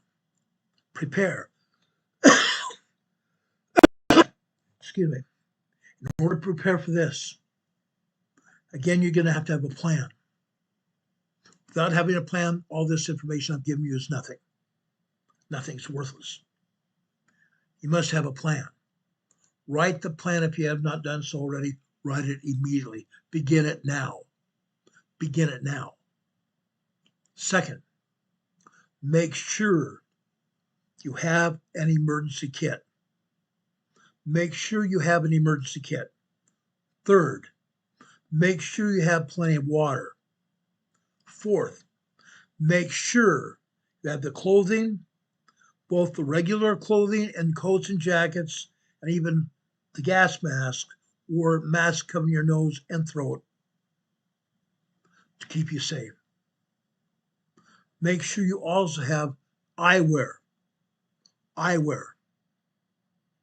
Otherwise, when a volcanic eruption happens, you're going to be crap out of luck. That's the truth. We've talked about this before. May God bless each one of us. May God be with us in whatever we do. I love you. Christ is coming. Christ is coming.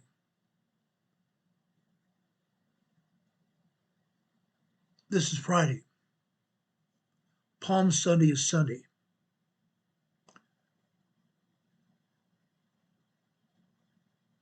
This will be the time that Christ is put to death. He's already spent time here in Gethsemane. As my friend Richard Polyvan says here, Oh Lord, if I could only borrow one breath, just one breath, from the night you walked into the garden alone. Not to ask for a miracle, not to beg for proof,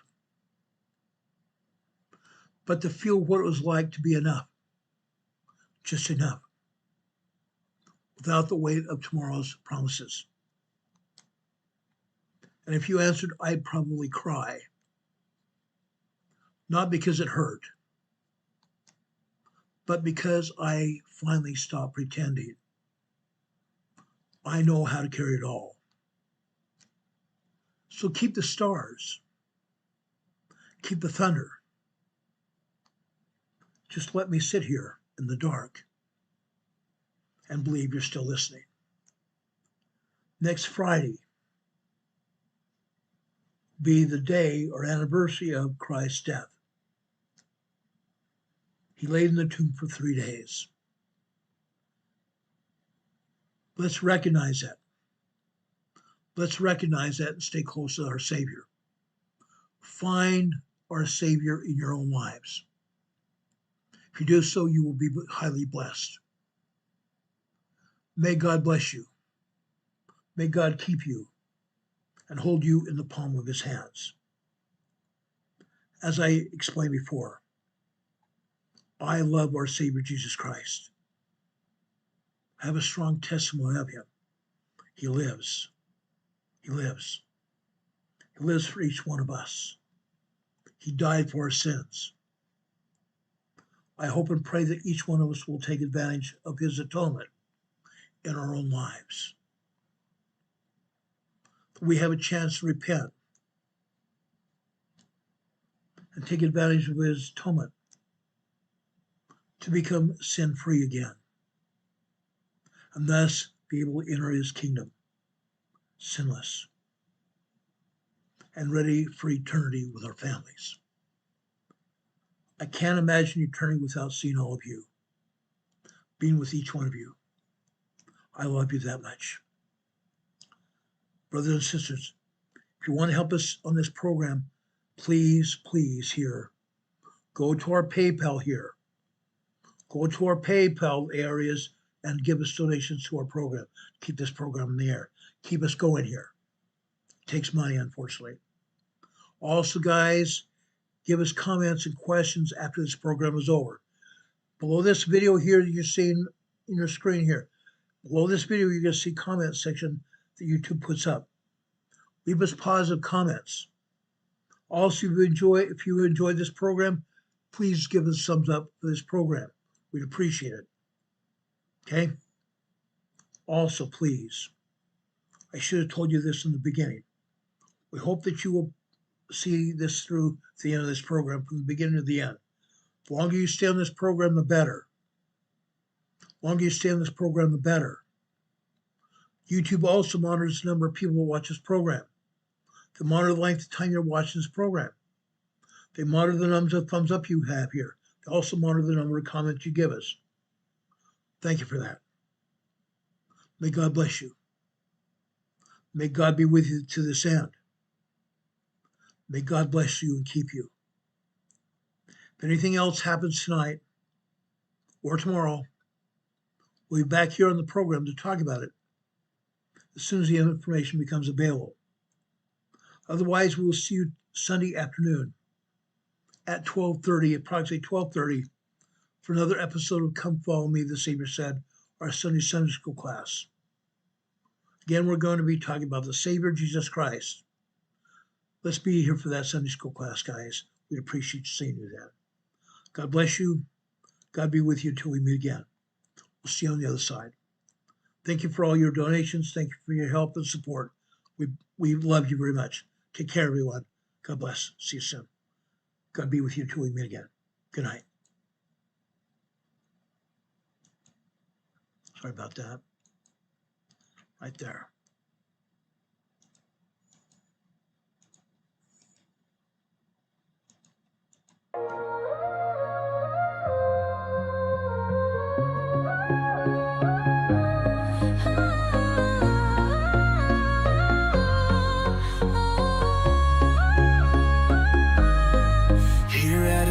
Emergency Management Associate. We're dedicated and true, bringing you the essential knowledge, helping you see things through. From disaster preparedness to navigating recovery's embrace, we're here to guide you in every unpredictable time and place. We break down the complex, make it easy to grasp and absorb, sharing strategies for safety, the vital lessons you can't afford to hoard, So thank you for watching, and thank you so much for your sub. You're a key part of our growing family, a member of our knowledge club. With every like, every share, and every comment you send our way, our critical message spreads further, helping more people every single day. Together we're stronger and more prepared. That's the truth we all abide. You help us build resilience with nowhere for uncertainty to hide. Your engagement truly inspires us. Your feedback acts as a guiding light, helping us continually grow and making our channel's future bright. We're always learning, always striving to be better. Bring you the most up-to-date information, no matter the weather. Emergency Management Associates is here for you now and forever, it's true. Keep watching, keep learning, because we truly appreciate all that you do. Thank you.